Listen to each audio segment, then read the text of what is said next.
We're the only electric utility company to meet Louisiana's reliability standards for each of the last 25 years. And last year, we kept the lights on more than 99.9% of the time. That's what keeps CLECO energized. Yes, I do mean this was it leaving the heat. Yeah, we had some clouds, so it stayed down in the 80s. That's about as good as you can do in Louisiana this time of year. But the 90s are coming back. Look at this beautiful view out from the top of Turpin Stadium, looking down at the baseball field right now, and looking out to a nice little cloudy sky. So we're starting off relatively in check. Sorry, I can't move a lot right now. Like, I can't move my neck a lot. I think I yawned and stretched yesterday and, like, threw out my back and shoulder. So I'm just like, yeah, it's not fun. And I'm a giant baby, so that doesn't help anyone either. Look at this. We've got a boat out there this morning. Hey, come on. I had saved that frame. Okay. Yeah. I'd put the logo up here for the Sabine Parish Tourism Commission, and I didn't save. I am still learning things.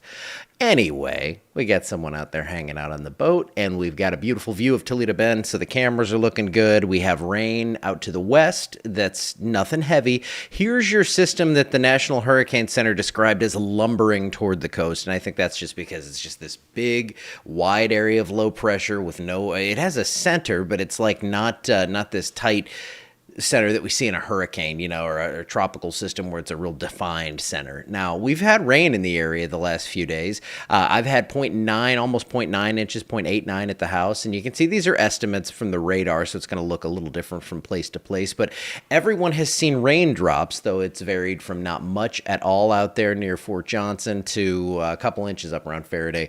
Parts of Rapides over an inch here, so yeah, it was a little less than I thought was going to happen.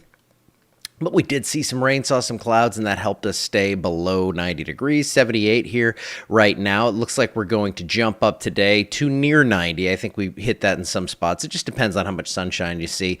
The official forecast takes it up to 91 in Natchitoches, and then overnight tonight, look at these lows. I'm actually going to New Orleans next week, 80 for the lows at night. It's to be expected, but no, that's not for me. 82 at 10 o'clock here, mostly cloudy through the day, maybe some isolated storms popping up here. I left rain chances at around 50% for today because I think we're going to see those showers and storms pop up, but not everyone sees it here. We're not going to see the widespread coverage like we did yesterday, even though amounts were pretty light. Here is that system that is again described as lumbering toward the shores of Mexico. You can see a big pulse up of thunderstorms. I think this is what gets us a name. So we'll be watching to see if this gets named. For us, no big change either way. We'll see more clouds today, and that's why I think it's going to be hard pressed to get to 90. That's going to be about as high as we can go. But yes, that system looks like it is organizing somewhat here in the early morning hours and could be a tropical storm as it makes landfall in Mexico in the next couple of days. And then in the next 7 days, we still have that area we're watching behind my head here. That's the former invest that we had off the coast of Florida. It kind of spun back down. Not a great chance, only about a 20% chance of development there. And then after whatever happens down here moves in, we're left with that big low pressure still kind of spinning out there. And we could see another area develop perhaps by the late weekend into early next week. I still don't see any credible threats for our area. So like I said, looking pretty good here locally.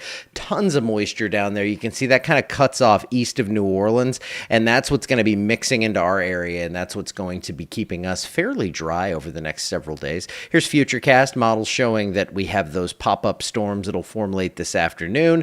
Those could bring some brief gusty wind, brief heavy rain. That's about it. And then tomorrow we do that again here. It looks like most of that's going to be holding down to the south, though. So I'm not worried about any sort of big heavy rain event. Nothing really extreme here. Any sort of small severe threat, marginal risk is going to be west of Houston. So if you're heading down that way, well, you're going to have to be dealing with some outer bands of what will likely be a tropical system later today.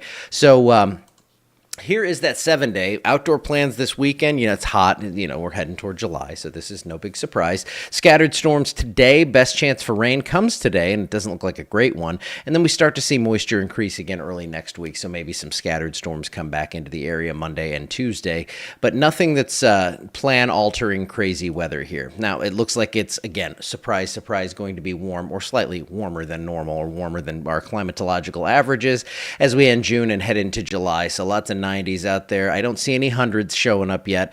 And then slightly above normal precip is possible as that tropical moisture continues. And we will be watching the Gulf of Mexico. But again, right now, remember all those scary models from a couple of weeks ago? We're not scared right now. This is why we don't look at those. And well, I look at them. It's why we don't care really, about what a model says in 14 days. So it does look like we'll be keeping a close eye on those things, but that's why I don't want you to worry until I post it and say, hey, this is an actual threat for our area. But I know I'm not the only one out there. So we're going to make do with that. All right, let's go back and take a look at that camera that I love so much. That's a nice way to end it. All right, guys, I will see you back here tomorrow. Have a wonderful Wednesday, and I'll see you on Thursday.